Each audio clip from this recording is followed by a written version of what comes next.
boys and girls, and welcome to the concession stand here on the KB Radio Network. I am your host, Kevin Reed, and this is the review of the new Netflix dark fantasy film that stars Millie Bobby Brown. Yes, 11 from Stranger Things. She dives into this fantasy film, Damsel. Co-starring with her is Ray Winstone, Nick Robertson, Angela Bassett, Robin Wright, and Shora Dashlu. I'm pretty sure I butchered her name, but she's awesome. She is the voice of the dragon in this film. This is, I didn't know what to expect from this movie. It looked interesting from the trailer. Didn't really know too much from it, but come to find out, I knew everything I needed to know in the trailer. But when I watched the trailer, I was like, okay, this is interesting. This I guess you could say princess gets sacrificed to this dragon, and she has to fight off the dragon. Okay, okay, I'm on board. Let's roll with it. We're gonna take classic I was about to say comic book, but classic fairy tales and turn it on his head. I'm all for that. We're gonna go a different route, take a different approach to this material. Let's roll. This film is directed by Juan Carlos Franchadillo, and I'm gonna tell you something. I enjoyed this movie. I really did. I had a really good time with this film. It is nothing out of the box crazy that we haven't seen before. Yes, we've seen these sort of movies before, these type of movies before, but I enjoyed this, you know? It didn't have to be new, fresh, and inventive. It just had to be good. And it was. Millie Bobby Brown stars in this film as Elodie, and she killed it, no pun intended, as this rogue princess that, you know, just is not going to sit back and do what she's told to do. And I like that aspect of it. She was willing to get married to this prince that she didn't know for the sake of her people. She was willing to change everything that she desired in life for the betterment of others. You know, and that's a trope that we all go through. You know, sometimes we have to make sacrifices in life, you know, for the greater good. And the greater good isn't always the greater good, as we learn in this film. But I think Millie Bobby Brown did an excellent job in this film, that she performed all her own stunts, by the way, that were humanly possible. Of course, I don't think she did the stunt where she was getting flung around the cave, but she could have. I don't know. But I know she did her own stunts, and she really dove into this role head first. Enjoyed her in this the whole while watching the film. I'm like, okay, is she building herself up to be Ripley? You know, this female action star that we weren't expecting coming out of Stranger Things. But I mean, that's basically what her role is. You know, she's just this action star in a sense. And I'm not mad at it. I'm not knocking it for that. It was fun to watch, good to watch, and it was basically believable until they had parts in it that weren't, and I'm gonna go over that in a little while. But I liked her performance. Now, did I love her performance? No. There were certain scenes in here that, oh man, it just felt like she was trying just a tad too hard to nail, you know, the seriousness of the situation. And you could tell she was acting. And I know that sounds crazy because she was acting, but I mean, it wasn't organic. I could tell that she was just acting. And to put it plainly, I saw Millie Bobby Brown. I didn't see Elodie, if that makes sense. That's the way I viewed it.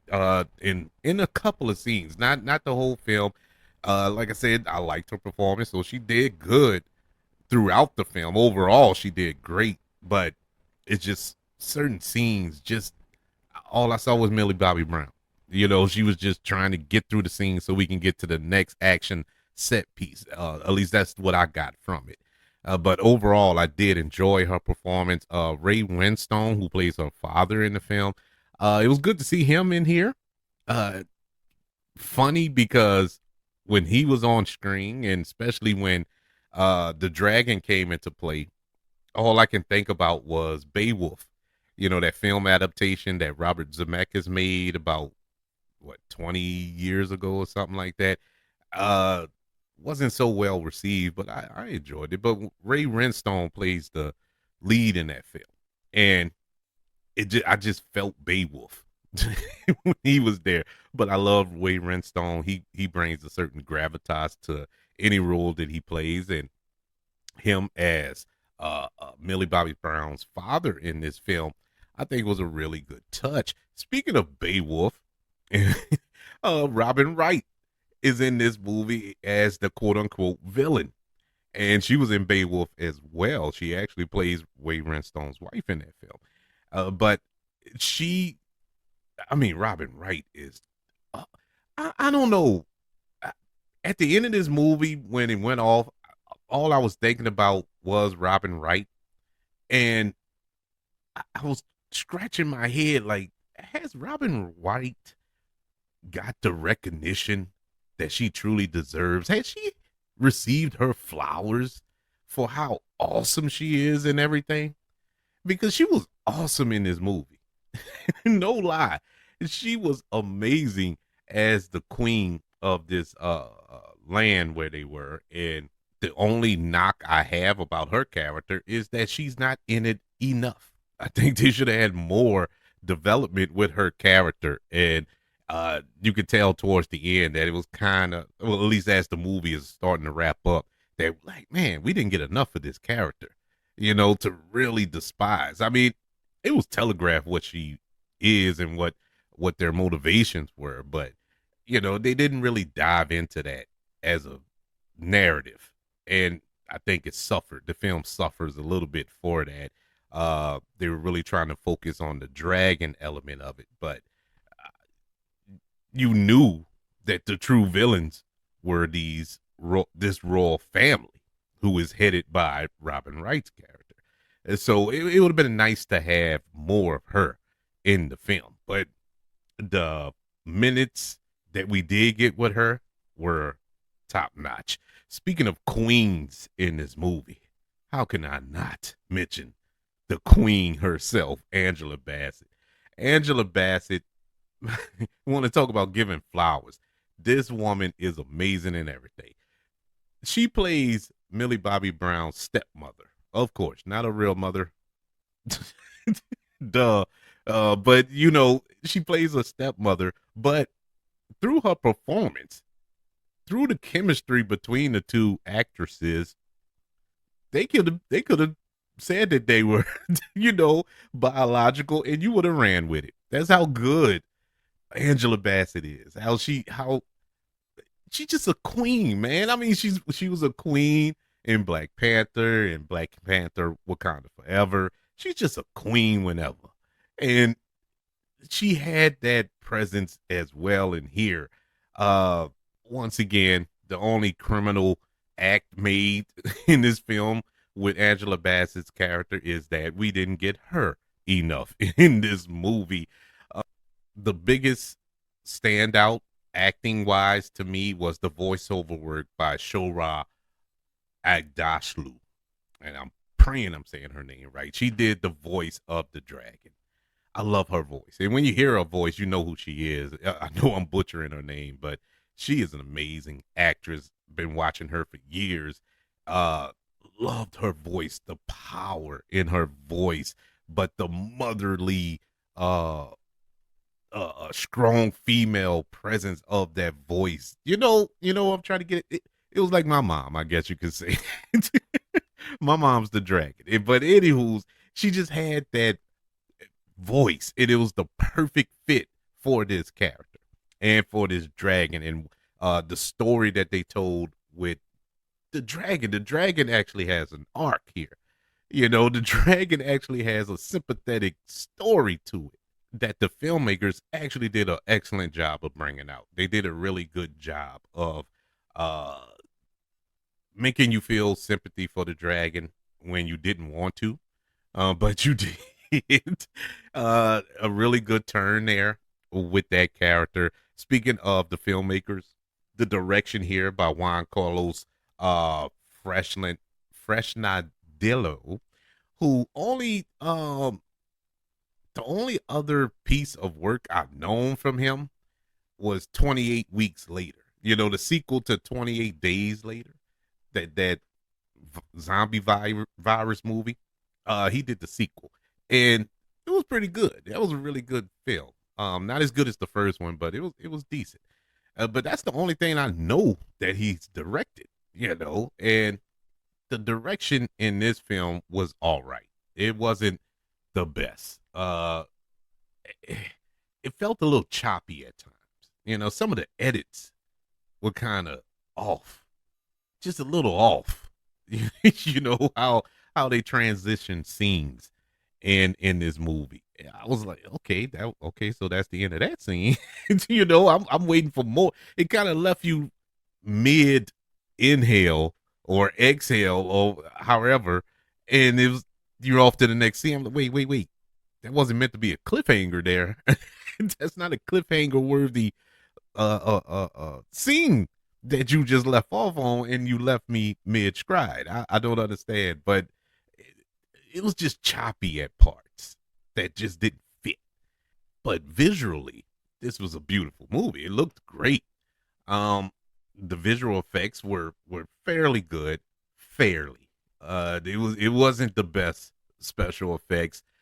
It was one scene in particular, and I'm not spoiling nothing, even though it's the end of the movie. But I'm not. Well, it may be a spoiler. So if it look, spoiler warning, whatever. Uh, there's a scene at the end of the film when the dragon is flying over water, and there's no reflection on the water, and I immediately saw this, and I was like, man, that takes me out of it. Because I mean, and for that to be at the end of the movie, I was like, oh man, and that's what I'm left with. You know, that was not a smart shot. That was not smart at all. Now you see other things reflecting off the water, but you didn't see the dragon reflecting off the water, and it just took me completely out of it. But overall, the visual effects were decent. You know, when they were in the cave, when Millie Bobby Brown's character was running from the dragon and fighting the dragon, all that looked good. The close-ups of the dragon looked good. Uh, just some shots with the visual effects. It looked rushed, maybe. It looked half baked, and I guess you could say off. So it gets dinged a little for that. The story, the story was good. I mean, it was a paint by numbers story. You know, it was nothing that's gonna win a Pulitzer or anything like that. But it is a cookie cutter. But at the same time, that's all right because that's the type of movie this is. You know, princess stuck in a cave with a dragon out to kill her. She's trying to survive. Boom. That's that. That's it. That's the end of it. You know, you really didn't need to reinvent the wheel with this story. And so, not going to rag on the screenwriters too much, but in the middle with the explaining the plot along, you know, with past princesses that were sacrificed who left maps on the wall. Why did they leave maps on the wall? You know, that's the I'm telling. I'm sitting there like, what is this? Why are they leaving hieroglyphics on the wall? I mean, this makes no sense logically, because your first mind is to try to escape. Why are you making a plan for the next person to escape? You know, if you're trying, and one of the plans, a way out. How is this possible? You know, how is that possible? And they didn't get out. Nobody got out. So it made no sense. But anywho's, you know, little things like that was more aggravating than anything. You know, it wasn't. You know, it didn't really hurt the movie because you watch enough movies and you expect that. You know, you waiting for that scene to happen and it happened. But it was just aggravating. It was like, come on, man, really? So you found the way out, but you didn't find the way out. And then the layout of this cave was completely ridiculous. It made no sense. Not it's a cave, but it's in a mountain. So basically, you're inside of a mountain, you know. And there's a scene. It's hard for me to explain it without spoiling it. I'm gonna try to dance around this as much as possible. But there's a scene where there's other people in the cave, and they got their lickety split, and all the while, Millie Bobby Brown is running around this cave trying to find a way out, and she hears them, and she takes a left and one quick right, and she's right there on the way out. There's a way out. It's like, what is this?